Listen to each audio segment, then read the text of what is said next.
Dialogue impromptu avec Cher qui va bientôt revenir puisque moi aussi je suis revenue après quelques minutes de réglage d'eau et de réglage technique. Bienvenue au dialogue impromptu. Cher, es-tu là? Je vais t'appeler de ce pas. Ainsi tu pourras entrer dans la salle et te revoilà. Bonjour Cher, rebonjour Cher. En ce matin, on y est, ça y est. Ça y est, ça y est. Ça y est. Alors, l'image se gèle, mais ça va sans doute venir. Mais en tout cas, je me suis rechargée, donc ça devrait être bon de mon côté.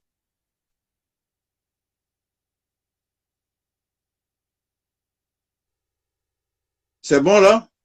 C'est bon, c'est parfait. Ok, super. Bonjour, bonjour en ce matin. C'est la première fois que je fais un dialogue impromptu le matin. Donc, on va Ah, voir et ce qui avec moi, et avec moi.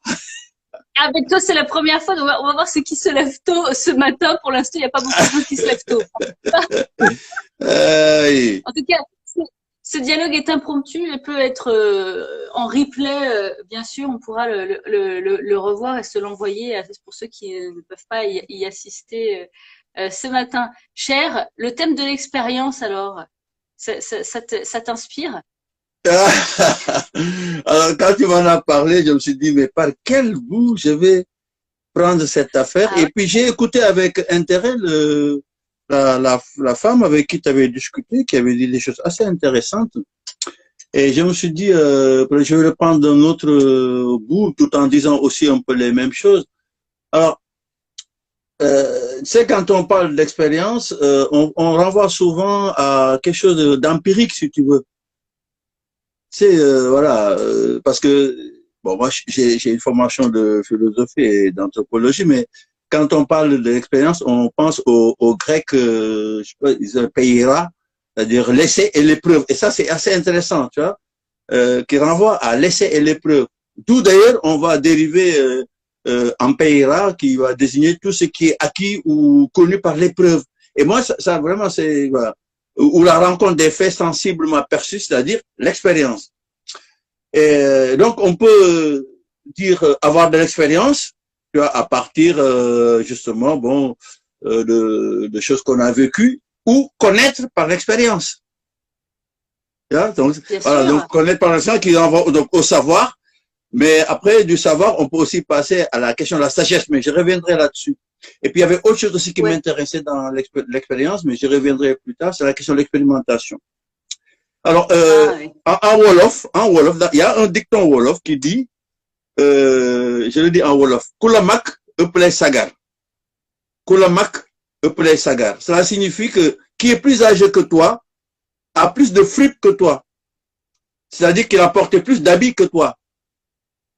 Mais tu sais que la sagesse populaire, elle dit une chose et pas nécessairement son contraire, mais elle dit aussi quelque chose qui relativise la première chose dite.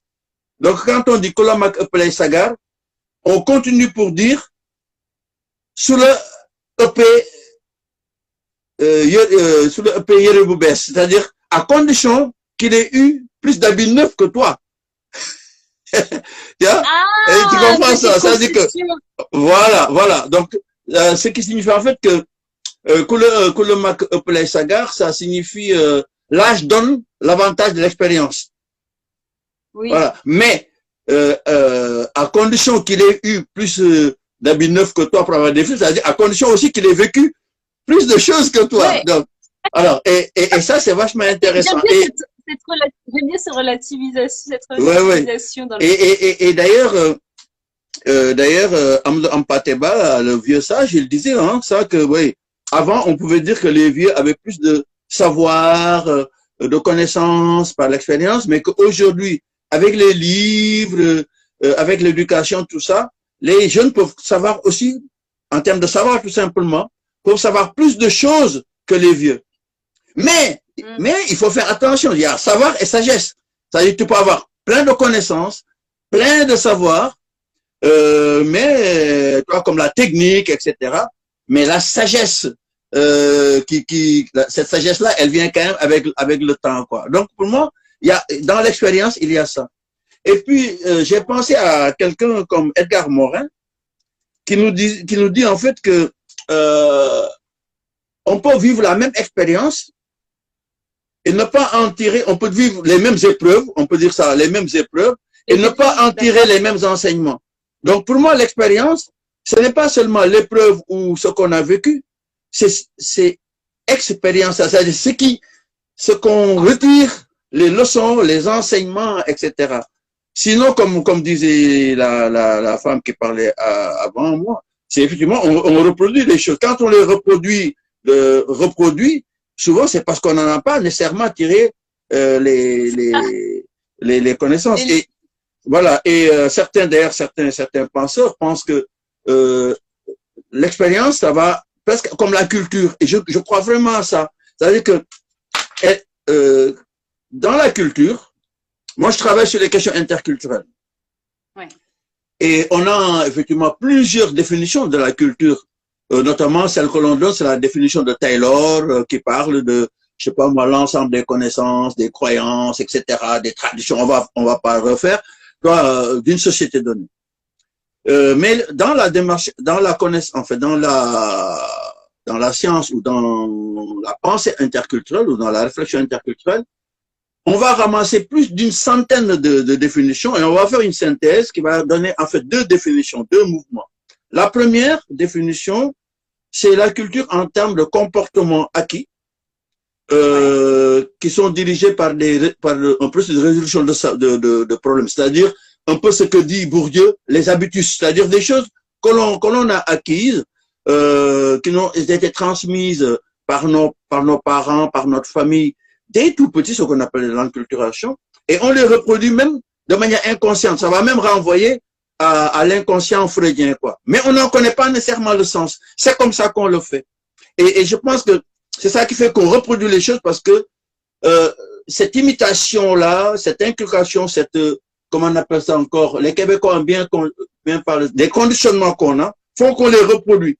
Donc on peut dire que c'est des choses qu'on a reçues dans notre enfance, dans notre passé. Ça fait pas de l'expérience. C'est aussi une part de la culture. Mais il y a une autre partie, une autre définition de la culture dans la pensée qui est dans la pensée de l'interculturalité, qui est tout ce qui relève de la rationalité ou dont on peut dire pour quelles raisons on les fait. Voilà. C'est-à-dire que il y a des gens qui font des choses sans savoir pourquoi, mais l'autre côté, donc c'est ce que je dis quand les gens vivent des expériences sans savoir pourquoi, mais il y a un autre domaine, donc qui est le domaine de la rationalité. C'est-à-dire quand on comprend pourquoi les choses se font, et c'est quand on comprend pourquoi les choses ont été faites, continuent à se faire, qu'on peut aussi s'en dégager. Parce que justement, quand on parle de la transmission, on nous transmet des choses, on a même l'obligation de les transmettre à notre tour. Mais transmettre, c'est trahir. Donc, quand on transmet, on doit aussi laisser la possibilité à celui ou à celle à qui on transmet de aussi sortir d'un côté. Comme dit Khalil Gibran dans Le Prophète, vos enfants ne sont pas vos enfants. Donc, finalement, quand on en comprend les choses, je vais donner par exemple, moi j'ai vécu une expérience de rituel de passage dans mon enfance, de l'enfance à l'âge adulte. Et c'était lié à la question de la circoncision à 7 ans. Mais quand mon fils est né, on n'a pas fait le rituel de passage à sa naissance, parce que souvent les circoncisions se font à la naissance ici.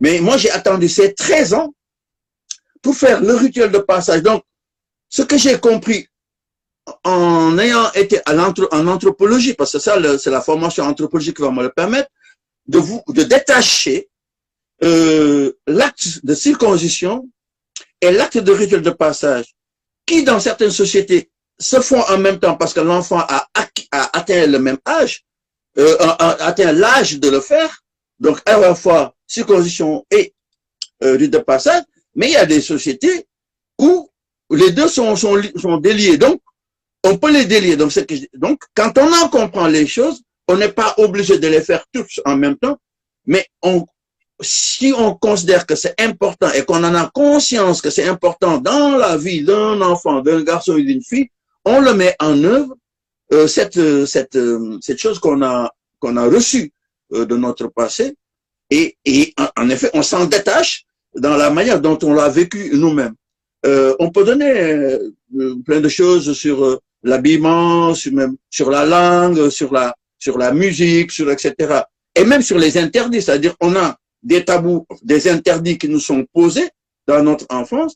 Et quand on comprend pourquoi ces interdits-là sont posés, on peut ou bien les contourner, ou bien effectivement les dépasser. Quand vous vivez dans une famille, par exemple, où on te dit il faut pas chanter, la musique c'est pas pour vous, etc. Comme ce fut mon cas.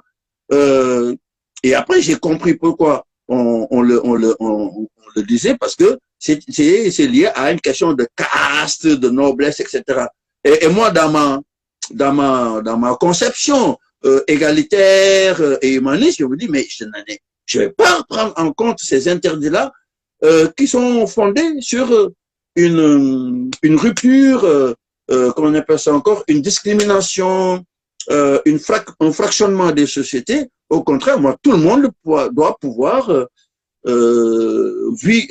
faire un art s'il en a besoin, quoi. D'où d'ailleurs le conte que j'ai écrit sur voilà, sur la petite princesse qui voulait devenir reine et musicienne parce que c'était interdit, et en fait elle va devenir reine et musicienne, et c'est un esclave qui va lui permettre justement à travers des épreuves, voilà. Donc pour moi il y a vraiment il y a l'expérience telle qu'on peut la vivre sans en tirer les leçons. Il y a l'expérience qu'on peut vivre en tirant des leçons. Pour moi c'est la vraie expérience, parce que on peut enrichir notre futur, on peut s'en détourner. Voilà, et puis voilà, le lieu de connaissance, qui est quand même différent du lieu de la sagesse, encore une fois de plus. Voilà. Ah, magnifique. Et dis-moi, mais le lieu de la sagesse, ce serait quoi alors? Ce serait une expérience encore plus constructive, ou alors qu'il y a une expérience qui a fait son tellement de temps qu'elle s'est posée de manière plus. Non, moi je pense que la question de la sagesse, elle va renvoyer plutôt à la question de l'éthique, si tu veux. C'est-à-dire que tu sais que ça se fait, donc tu en as conscience, tu sais que ça se fait. Donc là, voilà, tu sais que ça se fait. Tu sais pourquoi ça se fait. Et à un certain moment, tu dis, pas que c'est bien ou c'est mal. Parce que le bien et le mal, c'est la morale. Mais c'est l'éthique qui est supérieure à la morale qui va dire, mais pourquoi c'est bien ou pourquoi c'est mal. Voler, ce n'est pas bien, dit la morale. Mais comment on appelle ça encore, celui qui tire les flèches là, Robin des Bois, il va voler les riches pour donner aux pauvres. Voilà, donc mentir c'est pas bien, oui. Ah oui, d'ailleurs dans l'expérience qui ont menti, on leur a fait ça et ça et ça, mais sauf qu'il y a des gens qui ont menti pour pouvoir sauver leur vie, pour pouvoir sauver des vies. Voilà, donc c'est on ment par omission, on ment par stratégie, etc. Donc pour moi, la sagesse, elle vient justement, c'est ce nec ultra là, ce petit truc là voilà, qu'on n'atteint pas tout le temps, parce que ça demande aussi un détachement, justement, un détachement même à la fois de l'expérience et en même temps une interrogation critique de la connaissance qu'on tire de l'expérience. Ouais, j'aime bien tout ce que c'est en fait cette espèce de dialectique là que tu viens de présenter de ces types d'épreuves, d'expérience à épreuve, à sagesse. Et puis tu vois, quand je t'entends dire, quand tu parlais de l'épreuve et du fait de retirer un enseignement. Alors moi, ce que je trouve difficile dans la vie, c'est dans des épreuves, donc au sens douloureux des choses, puisque les épreuves, c'est quand même quand on se sent blessé, on se sent avoir été alors j'ose employer le mot victime dans l'épreuve. On est forcément victime, et est-ce que l'expérience positive serait de sortir de cette victimisation pour se trouver grandi par l'expérience? Je trouve qu'il y a un peu un saut à faire entre cette victimisation et puis alors on va pas dire non plus héroïsation, mais quand on en tire le leçon, c'est qu'on devient de nouveau héros de sa vie et acteur de sa vie, et non pas seulement celui qui l'a fait. Alors, si la notion d'épreuve pour moi a deux sens. Il y a l'épreuve en tant qu'essai, c'est-à-dire l'épreuve comme l'épreuve d'examen, l'épreuve de la vie, les épreuves de la vie où on essaie, on tente, etc. Comme les épreuves d'ailleurs dans le conte où on rencontre des obstacles, voilà, il y a l'élément perturbateur, etc. Voilà, ça c'est la première définition, le premier sens. Et puis il y a l'épreuve effectivement comme épreuve douloureuse, traumatisme de la vie, etc. Alors sur l'épreuve traumatisme, donc le dernier, on peut, je vais donner par exemple l'exemple de la question de l'esclavage. Ouais. J'aime bien cette phrase, je la dis souvent, cette phrase de Bob Marley qui dit emancipate yourself from mental slavery. Emancipate yourself from mental slavery. Ah, oui, c'est-à-dire, voilà, en un certain moment, si on vit si on a traversé des épreuves traumatisantes, des situations qui nous ont marqués psychologiquement, etc., il est vrai qu'il y a, du point de vue mental, un travail à faire, vraiment un vrai travail à faire pour, voilà, pour se libérer, pour se libérer de ces entraves mentales-là. Et souvent, on a besoin, malheureusement, en fait, souvent, on a besoin quand même d'accompagnateurs. Souvent, les gens vont voir des psychanalystes, des psychologues, des psychiatres, etc., ou des marabouts, si on veut, en Afrique, ou d'ailleurs, ça peut être aussi des paroles. On parle souvent de, comment on appelle ça encore, des paroles anciennes qui nous entravent, donc on peut dire aussi auxquelles on fait une promesse, c'est-à-dire c'est pourquoi on parle de la promesse qui lie, et puis il y a la parole qui va libérer, et là c'est souvent effectivement comme par exemple l'histoire, je sais pas si tu connais le rituel du juju avec les prostituées nigérianes qu'on amène devant un prêtre vaudou, etc. Et elles jurent qu'elles ne vont pas trahir les personnes qui les ont amenées, sinon ce sont leurs parents qui vont mourir, etc., etc. Ah, et donc, ce qui fait qu'effectivement, elles restent, c'est une sorte d'omerta, elles restent là à ne pas pouvoir reparler. Et il suffit effectivement qu'on ait quelqu'un qui les libère de ça avec une parole pour qu'elles puissent, donc c'est l'ordre du magico-religieux, si tu veux. Voilà. Donc, on a ces formes d'entrave que l'on, parce que là aussi, il y a un rituel qui peut sembler aussi une épreuve ou quoi. Voilà. Mais après, il y a les épreuves de la vie que l'on vit, que ce soit du viol, que ce soit des paroles blessantes, que ce soit des échecs qui nous ont tellement enfoncés, ou des adultes ou des parents qui nous ont toujours dit vous ne pouvez rien, etc., etc. Voilà, ou une perte de quelqu'un qu'on aime bien, ou d'ailleurs cet esclavage que les gens ont vécu et puis qu'on le rabâche et qu'il y a encore de plus en plus des signaux, des faits, des images, des symboles qui le renvoient à ça. Et finalement, même si l'esclavage est aboli, il y a encore les chaînes mentales, etc. Donc voilà. Donc ça, je pense qu'il y a un travail à faire à la fois du point de vue de revisiter l'histoire de manière sereine, de permettre aussi aux gens de verbaliser cela. Et puis quand c'est vraiment profond, peut-être passer par effectivement la case, on dit psychanalytique, etc. Et puis il y a le premier, c'est les épreuves en tant qu'essai. C'est-à-dire que on va vivre des épreuves dans la vie, on va essayer des choses, et puis des fois on va échouer. Voilà. Donc ce sont à partir de nos échecs. D'ailleurs, on dit que l'échec est mère de succès. Donc à partir de nos échecs et de l'analyse de ces échecs-là, qu'on peut arriver justement à aller dépasser, à aller plus loin. À dépasser, ouais. Mm-hmm. Ouais, ça me fait penser, tu sais, en laboratoire, des scientifiques qui font des expérimentations, des essais, voilà, en vue de trouver, peut-être, ou pas d'ailleurs, mais ils sont obligés de passer par ces phases d'essais. Mais oui. Mais tu sais, il y a beaucoup, les Bergson et autres qui en ont parlé, c'est-à-dire que même Aristote sur la perception et les observations répétées de situations qui nous permettent de tirer de la connaissance. Mais justement, et là c'est intéressant, c'est qu'on fait des expérimentations pour en tirer des connaissances, donc du savoir, mais souvent parce qu'il n'y a pas la sagesse, ces expérimentations-là vont mener vers quelque chose qui n'est pas bon quand même pour l'humanité. Et oui, oui, parce qu'on peut faire des expérimentations, certes, pour le savoir et pour le savoir. Et c'est que pour le savoir. Mais sauf que des fois, ces savoirs-là, cette connaissance née de l'expérimentation peut amener vers des mises en œuvre, des réalisations, des mises en pratique dans le monde d'ici, que ce soit dans le monde du vivant, quoi, comme on a fait avec les OGM, comme certains parlent aussi de certains vaccins, comme on a fait pour la bombe atomique, etc.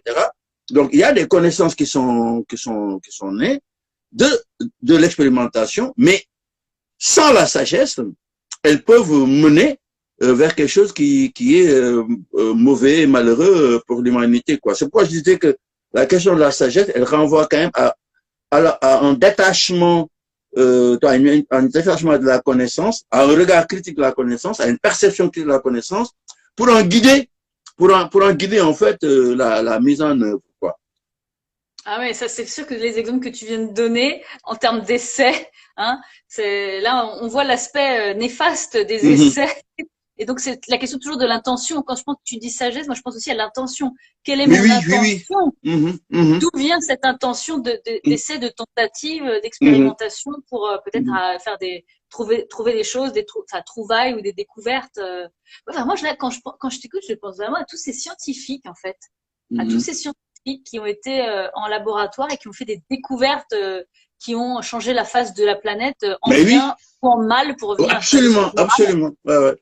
Mais l'expérimentation, on peut aussi la penser en termes de... moi, je suis très intéressé par tout ce qui est pédagogie active, accompagnement des personnes, parce que l'éducation, pour moi, c'est élever les personnes. Et je suis très sensible à ça dans mes formations, depuis que j'ai commencé la formation et l'accompagnement des jeunes ou des personnes en difficulté. Je me dis que l'expérimentation, elle est intéressante aussi dans le sens où on peut permettre à des personnes de vivre des expériences positives pour justement dépasser les expériences négatives qu'ils ont vécues antérieurement. Donc, c'est expérience positive contre expérience négative. Et donc, les processus d'expérimentation, ce que j'appelle des cobayes consentants, voilà, des cobayes consentants, voilà, on leur dit, on va expérimenter des choses, mais vous avez droit à l'erreur, quoi. Parce qu'on oublie quand même que l'école, c'est le seul lieu où on a droit à l'erreur.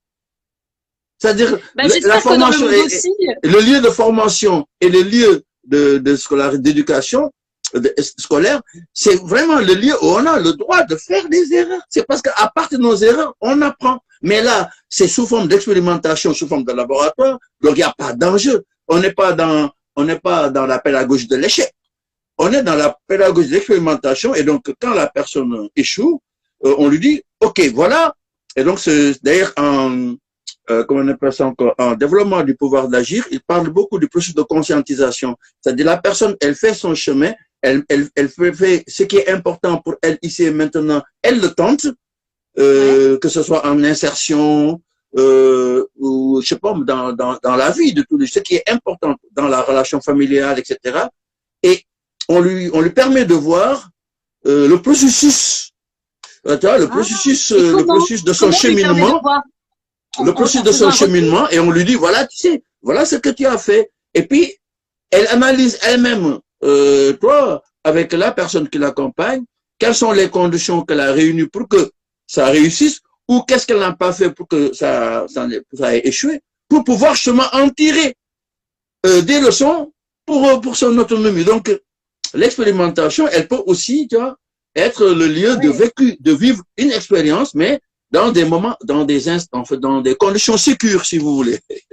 Ouais, mais c'est très bénéfique, enfin ça, et on a vraiment l'impression qu'il y a besoin pour cette expérience-là d'avoir une deuxième personne pour faire reflet, pour t'aider à faire reflet sur toi-même. Absolument, ouais, absolument, absolument. Et d'ailleurs, la question du miroir, quoi. Pour moi, d'ailleurs, quand on regarde l'expérience, il faut l'avoir. D'ailleurs, ouais, c'est vrai, c'est important ça, parce que j'ai pensé, ouais, la question du miroir. Quand on regarde le miroir, est-ce que le miroir nous renvoie la réalité, ou est-ce que nous renvoie ce qu'on veut voir?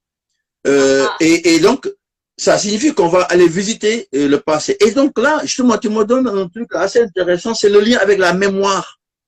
Mais oui, parce que comme je fais beaucoup de, j'organise aussi dans mes formations et mes séminaires sur les approches participatives, notamment sur la question des outils participatifs, je mets en place régulièrement des échanges d'expériences. Tu sais ce qu'on appelle échange d'expériences.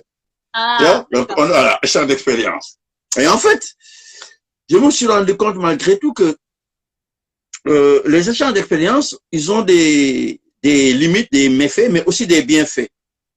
Et il faut vraiment faire attention à ça. Comment je vais le dire?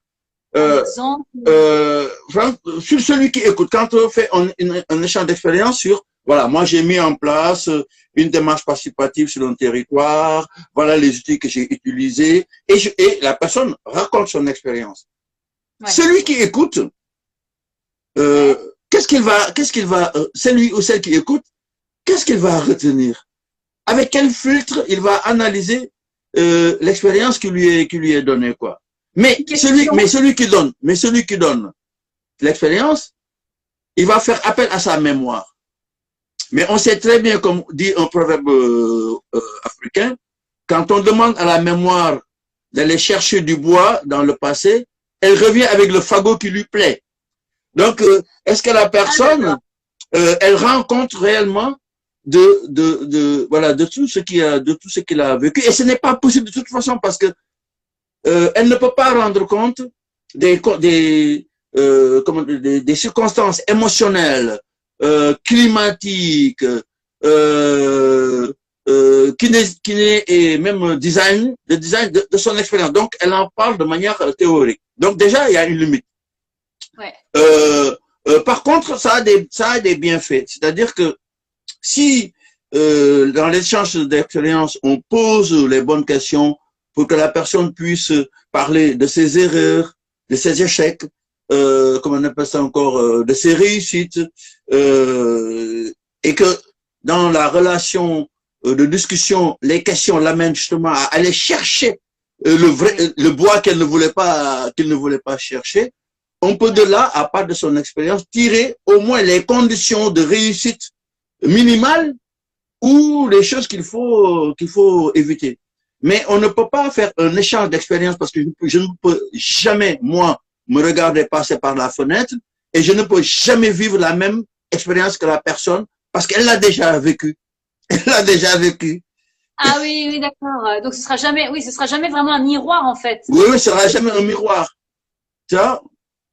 Ou ça va être un miroir grossissant, ou ça va déformer, ce sera jamais un miroir. Donc, il faut pas rêver de pouvoir vivre les mêmes expériences que des personnes. Non, on ne vit pas des expériences similaires parce que on est des êtres singuliers et on les vit avec nos propres backgrounds, avec nos propres états mental et physiques, avec nos propres comment on appelle ça encore, nos propres filtres. Avec nos propres transferts, nos propres peurs, nos propres limites, etc. Voilà. Donc c'est pourquoi quand je travaille sur les échanges d'expérience, je rappelle quand même ces éléments-là pour amener les gens à être à la fois authentiques et aussi à se dire bon voilà ce que je peux donner, mais si vous voulez le vivre, mais allez-y quoi. Finalement mais mettez-vous dans l'eau quoi. Mettez-vous dans l'eau, mettez-vous à l'eau, quoi. Et puis après, vous me direz, là, et vous revenez avec les gouttes que votre peau aura amenées, et puis on va les déchiffrer. C'est ça, parce que, en fait, et c'est ça, quand quelqu'un te raconte une expérience de vie, etc., il y a quand même un gros processus d'identification ou d'empathie. Enfin, évidemment, on l'a pas vécu, mais moi, même si on n'a pas vécu, on peut être très proche de cette personne. Il y a les neurosciences qui nous expliquent que rien qu'en écoutant ou en imaginant une personne courir, on est neurologiquement, par les neurones miroirs, on est aussi en train de faire cet effort de la course. Et idem pour la souffrance. Donc, en fait, je trouve tu trouves pas que les neurosciences nous prouvent quand même que l'expérience d'autrui, quand elle nous est racontée, elle est proche de nous. Elle est quand même proche de nous par cette espèce de... Ah oui, mais tu vois, parce que c'est de nous dont il est question. C'est de nous dans le monde dont il est question. Et ça nous renvoie effectivement à notre commune humanité. Si dans les expériences, par exemple, il y a des émotions, ça va réveiller effectivement en nous des émotions. Moi, je fais beaucoup sur les échanges d'expérience. Je commence souvent aussi par ce que j'appelle des récits de vie. J'ai accompagné par exemple des jeunes il y a quelques années, de ça, sur des préqualifications au métier du social. Et je m'étais inspiré d'un travail que faisait quelqu'un qui est décédé, qui s'appelle Jean Vassiliev, qui avait créé l'Institut pédagogique de Nantes, voilà. Et c'était la question des récits de vie, quoi, des histoires de vie. Et donc on partait sur qu'est-ce que vous avez vécu à l'école, parce que c'est des gens qui avaient quitté l'école tôt, ou qui avaient eu des difficultés avec l'école, et qui avaient arrêté l'école, et au bout de 10 ans, ils reviennent pour travailler sur leur projet professionnel, et ils veulent devenir éducateurs, animateurs, assistants sociaux, etc. Et donc, j'avais un moment où je leur disais, vous allez me dire, dans votre expérience scolaire, qu'est-ce que vous avez vécu que vous n'avez jamais envie de vivre ici, et qu'est-ce que vous avez vécu de bien que vous avez envie de vivre ici. Et donc, ces deux questions-là les amènent justement à repas. Et donc, il y en a qui vont te dire, ouais, moi, c'était le prof ou la prof qui nous disait chaque fois, qu'on n'était pas bon à l'école. Moi, j'aime pas quand on nous donne beaucoup de leçons à faire. J'aime j'aimais bien les temps où on discutait. J'aimais bien l'histoire parce que on racontait des histoires. Donc chacun disait voilà ce qu'il aimait ou ce qu'il aimait pas à voir dans la formation. Donc ça c'était assez intéressant. Et puis après on partait progressivement de l'école à leur première activité professionnelle peut-être ou tentative d'activité, tout ça. Et chaque fois, à part de ces expériences-là, et les questions que je posais, justement, j'amenais la mémoire à aller chercher le fagot qu'elle ne voulait pas amener. Et puis moi, je racontais mon histoire. C'est-à-dire que... Ah oui, en parallèle. Oui, moi aussi, je racontais mon histoire. Et le fait que je me sois autorisé à raconter mes histoires dans mes échecs comme dans mes réussites, tu vois, ça faisait... ça les touchait et ça les permettait aussi de s'autoriser à pouvoir les raconter à partir de ce qui faisait tampon, de ce qui faisait écho, de ce que je racontais et qui faisait écho avec leur propre vie.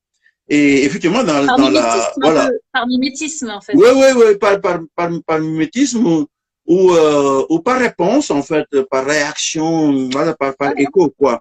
Voilà. Ouais. Et je pense effectivement dans le fait de raconter son histoire, on le voit d'ailleurs quand on voit un film qui parle d'un fait historique ou quand une personne raconte ça, simplement une personne raconte son histoire, chacun de nous peut en tirer quelque chose. D'ailleurs, ça me fait penser aussi à la question du conte.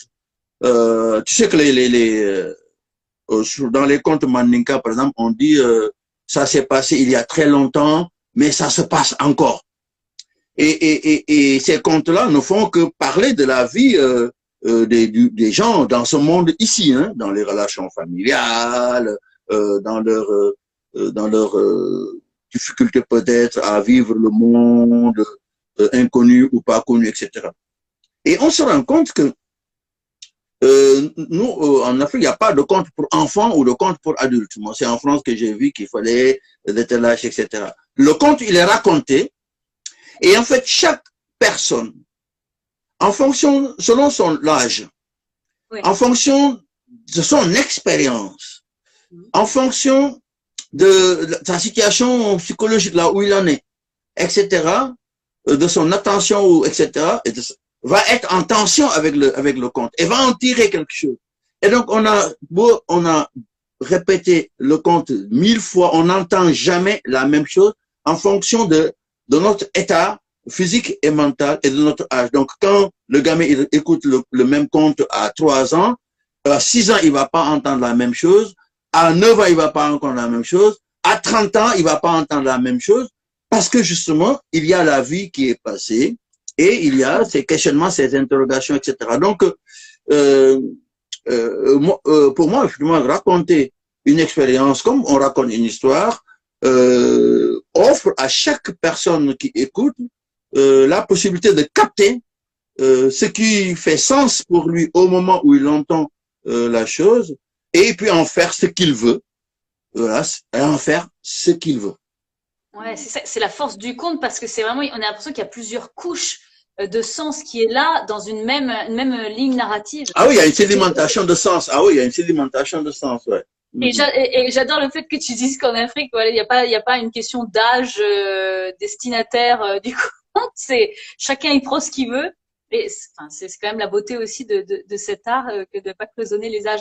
Et tu vois, Cher, quand je t'écoute, je pense aussi à la question du témoignage. En fait, quand tu parlais des échanges d'expériences, moi, c'est la force du témoignage, de s'exprimer ce qu'on a vécu, ce dont on a été témoin, ce dont on a été acteur. Et je trouve que dans le monde du livre en ce moment, ou alors peut-être parce que j'y suis sensible, je vois beaucoup de témoignages, alors il y en a qui vont dire une sorte d'autobiographie, plutôt que la fiction, parler de l'expérience en fait. J'ai l'impression que de plus en plus, on a besoin de voir ce que l'autre pense de l'autre côté peut-être de la planète, pas seulement son voisin. Et la force du témoignage nous aide peut-être à aller plus vite pour acquérir cette sagesse, pour reprendre sur le... Ouais, je pense que le témoignage a une double fonction dans ce que j'entends là. C'est-à-dire que en plus dans la période où on est, comme je disais, qui est marquée par l'incertitude et la complexité,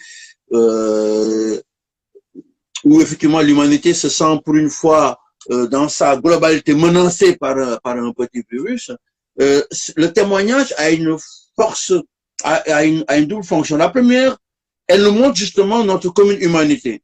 C'est-à-dire que nous sommes tous du même arbre, même nos branches sont jumelles, mais nous sommes tous du même arbre et que ces racines-là, quand elles tombent, c'est toutes les branches qui meurent. Donc ça, voilà, ça c'est important. Mais l'autre chose aussi, c'est comme une sorte d'urgence de laisser quelque chose derrière soi. Laisser des traces. C'est-à-dire que c'est bien de pouvoir parler du futur, de rêver, de penser, mais on se rend compte de la limite de la perspective. On se rend compte de la limite de la projection parce que, comme je l'ai dit dans un de mes posts sur Internet, sur Facebook, le monde est complexe et incertain. Et donc, toutes nos prévisions et prospections ne peuvent être que relativisées, quoi. Par contre, il faut quand même on a besoin, à mon avis, aussi de laisser trace, pas pour dire, voilà ce qu'il faut faire. Non seulement pour dire, je suis passé et je vous rends compte de ce que j'ai vécu avant, etc. Pour dire, en fait, comme une manière d'ailleurs de faire des enfants, c'est-à-dire que de faire des enfants par des mots, on accouche de connaissances, de récits à partir de nos propres récits ou d'ailleurs de récits familiaux, etc. pour laisser une trace d'une humanité, voilà, une trace d'une humanité, voilà, d'une humanité passée ou présente, quoi. Alors, comme une sorte de grenier de savoir, de boîte secret où, comme dit Jean-Claude Mestre, le maître, on y met des paroles précieuses, quoi. Ah ouais, c'est beau ça. J'adore le grenier de sagesse. J'aime beaucoup cette image, Cher. Cher, nous arrivons à la fin de notre diapo. Vous pourrez continuer jusqu'à ce soir sur l'expérience et toutes les facettes que ce mot nous inspire. Merci beaucoup pour tout. En tout cas, je voulais juste rappeler ça pour ceux qui viennent d'arriver. En Wolof, on dit Kolamak Epelay Sagar. Celui qui est plus vieux que toi, qui est plus âgé que toi, a plus de fric que toi, mais la sagesse continue, à condition qu'il ait eu plus d'habits neufs que toi. Voilà, donc si t'as beau être vieux, t'as pas nécessairement plus de sagesse de savoir que le jeune. Tu peux avoir la sagesse, mais t'as pas plus de savoir que le jeune. Et la sagesse, c'est ce qui nous permet justement d'utiliser le savoir à bon escient. Voilà. Et je suis très content que tu m'aies invité parce que ça a aussi cherché des bois, des fagots. Tu nous as rapporté beaucoup de fagots, Cher, merci. Et vraiment, je vais aller en chercher d'autres du coup, moi, de mon côté. Ok, merci beaucoup, Nirina. Vous pouvez, merci d'être venu, merci d'avoir suivi. Vous pouvez bien sûr réécouter ou envoyer ce beau dialogue avec notre ami cher à vos proches. Merci beaucoup. Cher, je te souhaite une bonne journée. Merci beaucoup, merci. Au revoir. Bye. Bye.